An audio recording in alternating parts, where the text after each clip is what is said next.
So I know it's been a while, but I am back, baby.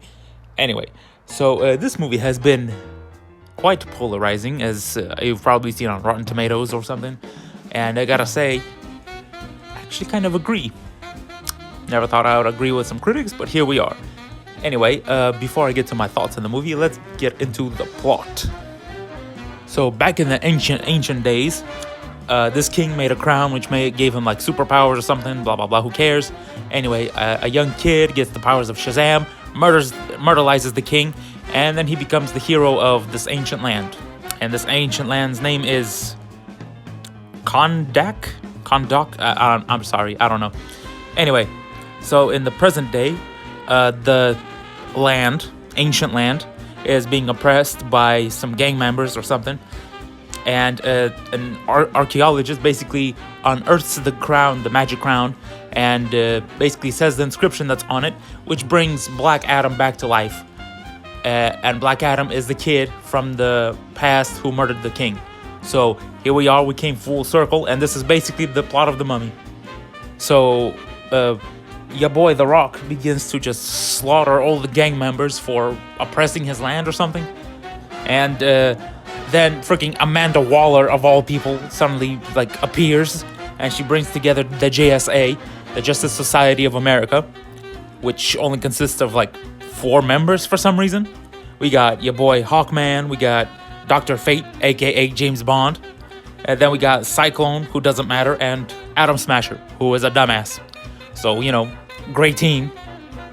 So then it turns out that the ancient king who made the crown had descendants, and now his last descendant is now the leader of the gangs or something. And basically he wants the crown for ultimate power or blah blah blah, who cares. And then Black Adam's like, I ain't having none of that, so he murderizes him. And bing bada boom, problem solved, right? Well, wrong. So basically Adam is super depressed that he murderized this one guy for some reason. And now he confesses to Hawkman, of all people, his very tragic backstory. Basically, he is not the original Black Adam who saved the ancient kingdom from the evil king. It turns out that he's actually that hero's father. Because back in the day, they critically injured him or poisoned him or something. And his son basically gave his father the Black Adam powers. And then that's when all the evil guys, murderized the original Adam. So now, Dwayne "The Rock" Johnson, basically the hero's dad, has the powers of Black Adam. Bing bada boom. And then in the past, Black Adam murderized everybody, destroyed the city. And that's when the Shazam wizards decided to beat him up because, he's being evil. And he kills all of them except for the original wizard guy from Shazam, the very old ass dude. And that's when he got imprisoned for 1,000 years. So, he's back now. But he's also guilt-ridden for all the stuff he did in the past, so he just basically surrenders to the JSA. And Amanda Waller just I'd throw his ass in jail. So then Dr. Fate, aka James Bond, does the whole Doctor Strange sees a billion futures or something, and he figures out that him and all the other JSA members are just gonna get murderized. So that's not great. Also, the descendant, the leader of the gangs, turns out that he died on purpose because now he's gonna be made into a monster or something because he had the crown. I'm not really sure the semantics of it, but that's basically it. So Dr. Fate is just yo, Adam, get your ass out of this prison. Let's go, dude. And Adam's yeah. So they go and they fight the evil monster thing. And basically, James Bond dies. So, very sad. But Black Adam defeats the monster and everything's good in the world. And then they all part as friends. And then Superman shows up for 2 seconds at the end. And that's basically the movie. Oh, I also forgot to mention, we also have a Skybeam, so yeah. Anyway, let's talk about this movie. So, I think what's most polarizing about this movie is that probably the third act, it's probably the worst. I don't know, it feels like it's 10 years in the past because this is a very, very terrible third act. We got the sky beam. We have like faceless monsters running around, and freaking lightning everywhere. And it just feels like it's all over been done. Like it was old 10 years ago, and it's very outdated now. Third act, I would say, is probably brings this movie down a lot. Also, the beginning of the movie is also not great because it's like 10 minutes of exposition.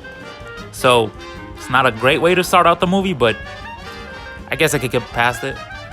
I'd say that the best part of the movie is probably the middle chunk, where Black Adam is still being all, evil and, fighting the JSA. I think that's like probably the best part of the movie. That's where, that's where all the exciting stuff happens. After that, it's kind of, who cares? But I'd probably say that the best part of this movie is probably the performances, because freaking James Bond is out here doing James Bond things, but as a wizard, so, he's great. Also, best James Bond. I will hear no other arguments. Daniel Craig freaking sucks. But Dwayne Johnson is just doing his Dwayne Johnson thing, so if you like him, you'll like this movie, I guess. Everybody else, who cares? Honestly, they're not great. Hawkman is kind of actually pretty good too, but the other two, the Atom Smasher and the fourth one, whose name I don't even remember anymore, they don't matter. Freaking Amanda Waller is there for a little bit, but she also doesn't matter. And then there's this like random ass kid running around who builds a rapport with Black Adam, but he's a kid, so who cares? He sucks. But I don't know. Honestly, compared to what Marvel's been doing the past, year, this is actually not too bad, I'd say. So, I mean, go see it if you want, but my opinion on this movie is very split. Also, I don't know if this was an issue of my theater only, but there was some weird sound mixing problems. Like, I know I don't really mention it that much in my movie reviews, but this movie was had weird sound mixing problems. It was either fine, or the dialogue was very low and the sound effects are hella loud, so I couldn't hear anything. It was weird. But yeah, that's basically my review for the movie. Go see it if you like it. But if you don't, oh wells.